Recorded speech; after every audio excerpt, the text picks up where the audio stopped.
Assalamualaikum warahmatullahi wabarakatuh.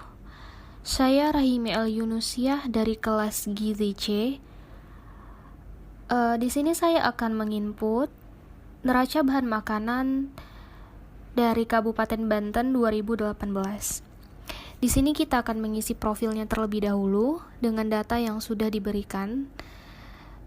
Nama wilayah analisis Banten, tahun dasar analisis 2018, jumlah penduduk pertengahan tahun 2018 itu yang tertera di sini ya. Lalu untuk tingkat pertumbuhan penduduknya juga 2,78% per tahun. Dan untuk untuk PDRB-nya itu 0, anggaran ketahanan pangannya juga 0. Instansi penanggung jawab, nama instansi Badan Ketahanan Pangan, alamat kantor Serang Provinsi Banten. Lalu ada angka kecukupan energinya ya. Kita pakai yang 2100. Baik, di sini saya mengisi data seperti keluaran, perubahan stok, impor, ekspor dan sebagainya dengan data yang sudah diberikan. Saya sengaja mempercepat agar waktunya juga tidak terlalu lama. Di sini kita bisa lihat sendiri jagung basah itu keluarannya 5034. Lalu ada tepung gandum yang impornya itu 89.240. Jadi, dengan kita mengisi NBM atau neraca bahan makanan ini, kita akan tahu hasil selanjutnya. Maka setelah kita mengisi NBM ini, secara otomatis akan keluar hasil daripada situasi ketersediaan pangan, PPH konsumsi, dan ketersediaan konsumsinya. Nanti di bagian sheet ketiga situasi ketersediaannya akan saya jelaskan kembali di situasi ketersediaan, PPH konsumsi, dan ketersediaan konsumsinya. Di sini saya masih menginput data dan masih juga dipercepat agar waktunya tidak terlalu lama. Baik.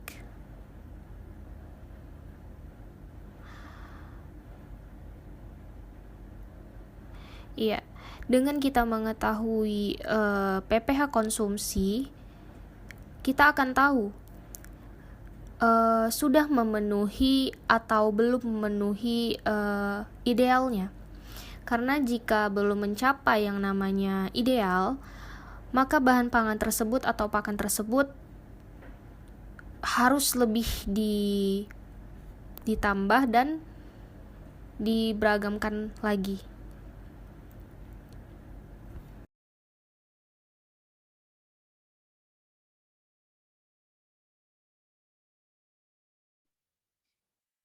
Setelah kita mengisi neraca bahan makanannya ini sampai ke bawah, selesai, sudah sampai ke lemak. Next, kita masuk ke situasi ketersediaan. Oke. Di sini ada padi-padian. Kita lihat skor dari AKE-nya itu 3,4 dan skor maksimalnya itu 25.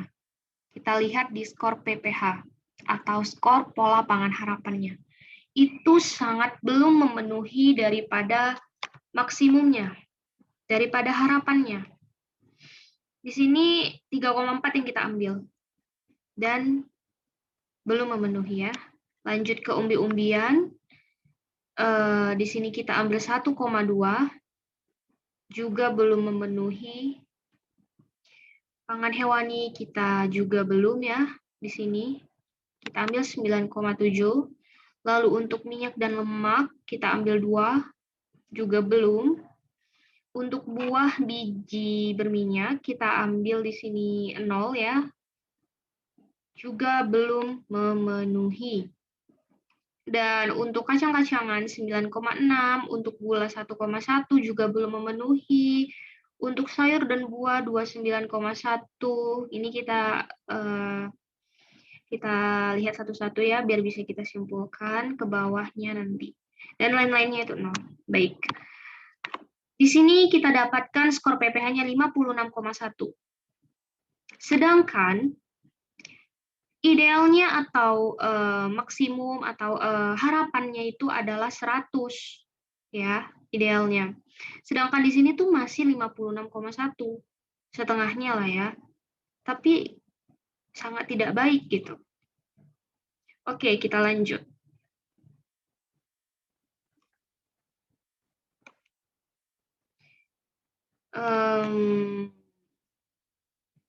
Di sini angka kecukupan energinya itu 2.400.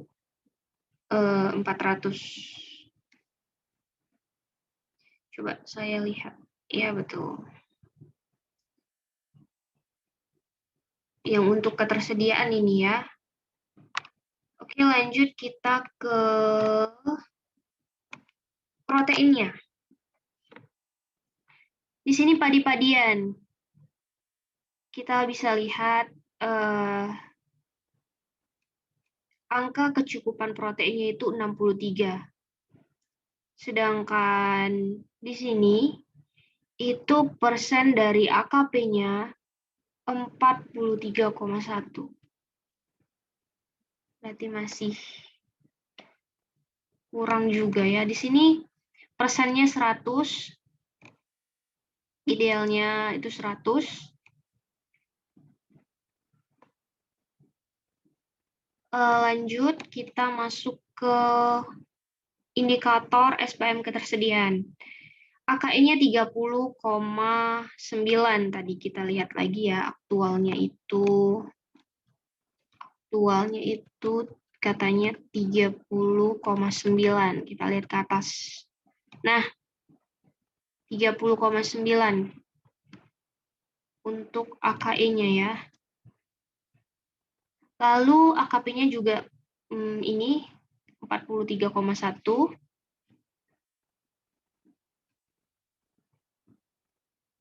Oke. Dan di sini itu ideal daripada AKE-nya itu 100. Ya. Sedangkan di sini itu masih 30,9, sangat jauh. Dan untuk AKP-nya juga masih kurang ya. Lanjut ke skor PPH. Idealnya itu 100, sedangkan kita dapat itu hanya 56,1. Juga belum memenuhi. Lalu di sini ada AKE dan AKP. Idealnya itu yang berwarna merah dan SPM-nya itu yang berwarna hijau. Kita bisa lihat ya. Untuk situasi ketersediaannya itu sangat-sangat tidak memenuhi dan kurang dari yang seharusnya itu. Dan di sini skor PPH ketersediaan idealnya 100, sedangkan kita hanya mendapati 56,1. Oke, lanjut ke PPH konsumsi. Padi-padian 2018 ke bawah, kita lihat sampai ke bawah ya. Kita lihat, kita perhatikan. Sepertinya semakin ke bawah, semakin menurun, semakin naik dari 2018, 2019, 2020 itu semakin berkurang ya saya lihat. Kita bisa lihat sendiri semakin kurang untuk konsumsi pangannya sendiri. Lalu di proyeksi konsumsi energi. Padi-padian, kita lihat dari totalnya saja ya. 2018 itu 686, 2019 itu 214, 2020 206. Semakin menurun juga. Dan untuk angka kecukupan energinya itu bisa kita lihat sendiri, juga tidak ada peningkatan yang signifikan. Malah turun yang signifikan ya. Oke. Begitu pula untuk konsumsi protein ya, juga semakin menurun. Bagaimana ini? Jika semakin menurun terus. Dan ini juga ya, tidak naik. Begitu pula dengan PPH konsumsi. Ya, lanjut ke proyeksi situasi konsumsi pangan berdasarkan perencanaan ketersediaan pangan. AKE-nya itu 2018 kita dapati 32,7, 2019 10,2, ya ini yang tadi, sedangkan idealnya itu 100, sangat tidak apa ya, tidak menyentuh kali ya, tidak menyentuh daripada idealnya ini berapa. Idealnya ini sendiri. Baik, ketersediaan konsumsi ya, ini saya agak percepat aja pembicaraannya biar tidak terlalu lama. Baik, di sini kita lihat dari penjelasannya di bawah, bahwa A itu merupakan simbol dari keterangan ketersediaan, dan B itu artinya konsumsi. Baik, kita baca. Padi-padian, ketersediaannya itu 6,7 pada tahun 2018.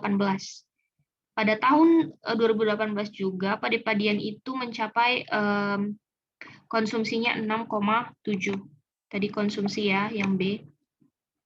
Lalu di 2019 sangat kurang 36,6.